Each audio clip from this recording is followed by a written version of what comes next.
RO mains के लिए objective Hindi का टेस्ट नंबर 1 करेंगे। ये हमारे पेड ग्रुप का टेस्ट है, पेड ग्रुप में हुआ था, इसको सॉल्व करेंगे हम वीडियो के फॉर्म में। आप चाहें तो हमारा पेड ग्रुप ज्वाइन कर सकते हैं, वहाँ पर निबंध और हिंदी कन्वेंशनल हिंदी राइटिंग की तैयारी चल रही है। आरओ मेंस में 4 पेपर जो होते हैं उनमें से एक ऑब्जेक्टिव हिंदी का भी होता है, जैसे प्रीलिम्स में हुआ था। थोड़ा सा चेंज है यहाँ पर, 60 प्रश्न नहीं होते हैं, प्रश्न होते हैं 30। और कैसे कैसे होते हैं, आपके 5 टॉपिक्स में से 6 प्रश्न पूछे जाते हैं इस तरीके से।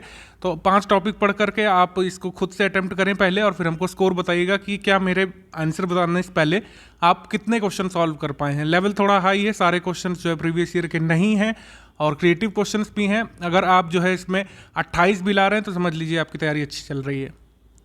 पहला हमारा सवाल है तत्सम शब्द यहाँ पर पहचानना है। तो तत्सम तद्भव की पूरी लिस्ट और पूरा वीडियो हमने बना रखा है यूट्यूब पर, वैसा कहीं भी अवेलेबल नहीं है, कोई भी लगभग शब्द छोड़ा नहीं गया है जो एग्जाम में पूछ लिया जाए। तो इसमें तत्सम बताना है, तो इसमें तद्भव छांट लेते हैं हम लोग। तद्भव पहला ये एलिमिनेट हो जाएगा, रस्सी का रक्तिका होता है तत्सम, ठीक है। उसके बाद जो है हमारा यहाँ पर तत्सम बच रहा है option number B. Option number B यहाँ पर आपका तत्सम है, बाकी यहाँ पर तद्भव हो जाएंगे, ओस, उपरोक्त और रस्सी। उसके बाद है कहार का तत्सम रूप कौन सा है। तो एक पैटर्न मैंने देखा है कि जो ऑप्शन दिए जाते हैं बहुत क्लोज दिए जाते हैं, जिससे स्पेलिंग से आप कंफ्यूज हो जाए। स्पेलिंग से आपको कंफ्यूज नहीं होना है। या तो कंदभार इसका होता है, कंदहार होता है, या तो स्कंदभार होता है। तो ऑप्शन नंबर सी यहाँ पर सही होगा। क्रहार कुछ नहीं होता है, कंदकार कुछ नहीं होता है, स्कंदकार कुछ नहीं होता है, ठीक है। ए, बी और डी जो है मीनिंगलेस है, ठीक है, निरर्थक शब्द है। बाकी हमारा यहाँ पर सही हो जाएगा ऑप्शन नंबर सी। 3 में बताना है तद्भव शब्द, आप इसमें छांट लीजिए, ठीक है। तो यहाँ पर पहला वाला कंकती तत्सम है, कीटक भी तत्सम है और कुठार भी तत्सम है, लेकिन किल्लोल जो है ये तद्भव शब्द है, ठीक है। क्या हो जाएगा इसका जो तत्सम शब्द है वो आप हमको कमेंट करके बताइए। जिसने हमारा वीडियो देखा होगा वो बता ले जाएंगे। अगला क्वेश्चन है कि कसौटी का तत्सम शब्द क्या होगा। तो कसौटी का तत्सम शब्द होता है आपका कर्ष पट्टिका, ठीक है, कर्ष पट्टिका, ऑप्शन नंबर बी। उसके बाद है कि कोयल का तत्सम रूप क्या है। कोयल का तत्सम रूप हो जाएगा यहाँ पर कोकिल, ऑप्शन नंबर सी। कोकिला दिया हो तो उसको भी सही मानिएगा आप। उसके बाद नदी का बहाव काफ़ी बढ़ गया है। इस वाक्य में काफ़ी किस प्रकार का विशेषण है, आपको बताना है। तो काफ़ी में आपको परिमाण देखने को मिल रहा है, लेकिन अनिश्चित परिमाणवाचक है, ऑप्शन नंबर डी यहाँ पर सही हो जाएगा।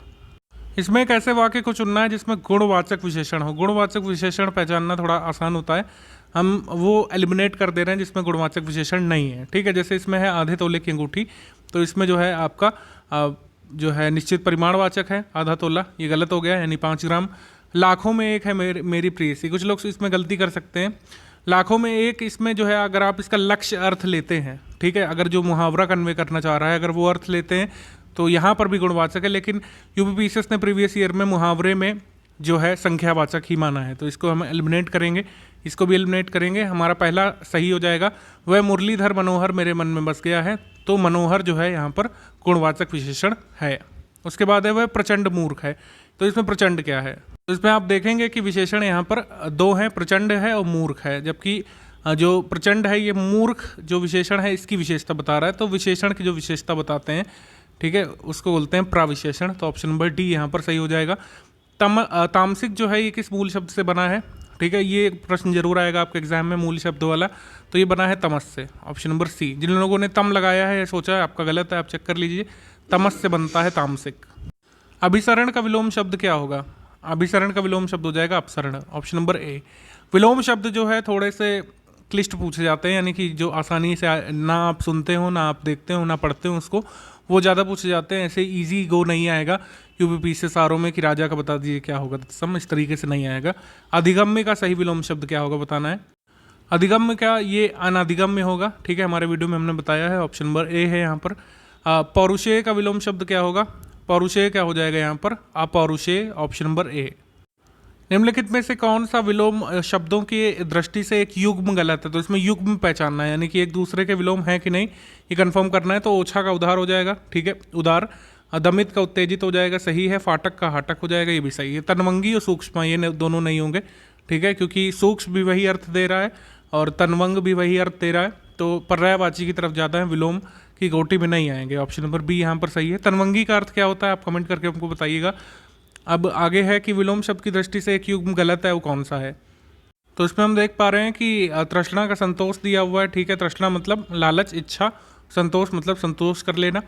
आविर्भाव का तिरोभाव होता है, ये तो प्री में भी आया था। धनी का दरिद्र हो जाएगा। धवल का श्वेत नहीं होगा, क्योंकि धवल और श्वेत एक दूसरे के पर्यायवाची हैं, विलोम नहीं है। उसके बाद वर्तनी की दृष्टि से कौन सा एक आपका शुद्ध शब्द है बताना है। तो इसमें वो वाले शब्द हैं जो जनरली हम लोग गलत बोलते हैं, उसको पूछ लेता है यूपीपीसी। जैसे पड़ोसन हम लोग बोल देते हैं कि वो मेरी पड़ोसन है, क्योंकि पड़ोसिन ही होता है सही, ज़्यादातर बुक्स ने माना है। आप देखिएगा संवर्ग में संवर्ग इस तरीके से लिखना था, ठीक है, और हाँसी जो है इस तरीके से लिखना था। तो ये तीनों हो गए गलत, और वही बच रहा है हमारा ऑप्शन नंबर बी, संरचना सही है वर्तनी की दृष्टि से। उसके बाद है शुद्ध वर्तनी वाले शब्द का चयन करना है। शुद्ध वर्तनी वाला शब्द यहाँ पर कौन सा होगा, तो अशुद्ध वाले हटा देते हैं। कृत्य कृत्य नहीं होता है कुछ। ज्योत्सना तो आपने देखा ही, प्रीलिम्स में ही आया था 2020 में। ज्योत्सना जो है इस तरीके से लिखा जाता है, आधाता होता है, आधासा होता है, और फिर ना होता है, ठीक है, इस तरीके से लिखते हैं। उसके बाद है विद्युत ज्योति, ये विद्युत ज्योति गलत लिखा है, ठीक है, और हमारा बच रहा है ऑप्शन नंबर सी सही है, कृत कृत्य इस तरीके से लिखते हैं। वर्तनी की दृष्टि से कौन सा शब्द अशुद्ध है यहाँ पर फाइंड करना है। तो जागृति सही लिखा है, इस तरीके से लिखते हैं। लघु भी सही लिखा है, प्रफुल्ल भी सही लिखा है। ब्रज जो है इस तरीके से लिखते हैं। UP triple S C lower में भी सेम इस तरह का सवाल आया था। ब्रज जो है उसका सही वर्तनी ये है। अब वाक्य शुद्धि वाले प्रश्न पर गौर करिएगा दाईं तरफ। इसमें पूछा है कि कौन सा एक शुद्ध वाक्य आपको बताना है। यहाँ पर है प्रेम करना तलवार की नोक पर चलने के बराबर है। नोक पर नहीं होता, धार पर होता है।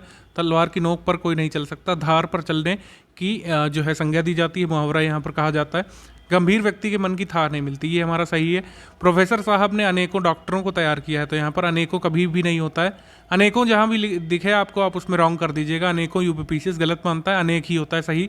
मैं तुम्हें खूब जानता हूँ, ये नहीं होता है, जबकि हम लोग बोल देते हैं ये बोलचाल की भाषा में, मैं तुम्हें अच्छी तरह जानता हूँ, ये शुद्ध होता है, अच्छी तरह। निम्नलिखित में से एक अशुद्ध वाक्य है, इसका चयन करना है आपको। तो पहला ही हमको यहाँ पर दिख गया है, पहला ही शब्द यहाँ पर सेंटेंस का अनुवादित कुछ होता ही नहीं है। आपको बस यही पता होना चाहिए था कि अनुदित वाक्य होते हैं, अनुवादित कुछ नहीं होता है। अनुदित सामग्री, अनुदित जो है अंश, अनुदित वाक्य, तो ये वाला हमारा अशुद्ध है, बाकी सारे शुद्ध हैं। सी डी बी तीनों शुद्ध हैं। उसके बाद है कि जो गाने योग्य ना हो तो उसको बोलते हैं अगेय, और जो गाने योग्य होता है उसको बोलते हैं गेय, ठीक। जिसमें किसी का कोई हेतु या कारण ना हो तो वो हो जाएगा अहेतुक, ऑप्शन नंबर डी। हिसाब किताब की जो जांच करता है उसको क्या कहते हैं, ये अनेक शब्दों के लिए एक शब्द से प्रश्न है, अंकेक्षक बोलेंगे, ऑप्शन नंबर ए। उसके बाद है कि दूसरी माता की कोख से जन्म लेने वाले के लिए वाक्यांश के लिए एक शब्द क्या है, तो इसको बोलते हैं आपका अन्योदर बोलते हैं, ऑप्शन नंबर ए। वाक्यांशों और उनके लिए प्रयुक्त शब्दों का ये युग्म सही करना है। प्रमाण से सिद्ध हो सकने वाला क्या है, प्रमेय। जो तौला ना जा सके वो अपरिमेय है, और जिसे मारना उचित ना हो वो हो जाएगा अवध्य, सही है। लौट कर आया हुआ यहाँ पर अनाहूत नहीं होता है, अनाहूत होता है जो बुलाया ना गया हो, ठीक है। अब यहाँ पर तद्भव शब्द आपको फाइंड करना है। ये ऐसे शब्द हैं जो जनरली आप नहीं सुनते हैं, तो खलित कोई पढ़ेगा तो ये सोच लेगा तत्सम है, नहीं, ये जो है ये तद्भव है, स्खलित होता है इसका तत्सम, स्खलित। तो ये वाला हो गया आपका सही आंसर। बाकी कास्ट जो है इसका तद्भव अगर आप पूछ लें तो खांसी हो जाएगा ये। उसके बाद खाद्य है ये, उसके बाद ये खाती है, ये तीनों जो है तत्सम है। द्रुत शब्द का विपरीत अर्थक क्या होगा, द्रुत यानी तेज, और तेज का विपरीत हो जाएगा धीमा यानी कि मंद, ऑप्शन नंबर सी। अशुद्ध वाक्य का इसमें चयन करना है, क्या ऑप्शन है। पहला है कि देश संकट में है, तो देश संकट में है, ये ठीक है व्याकरण वर्तनी की दृष्टि से।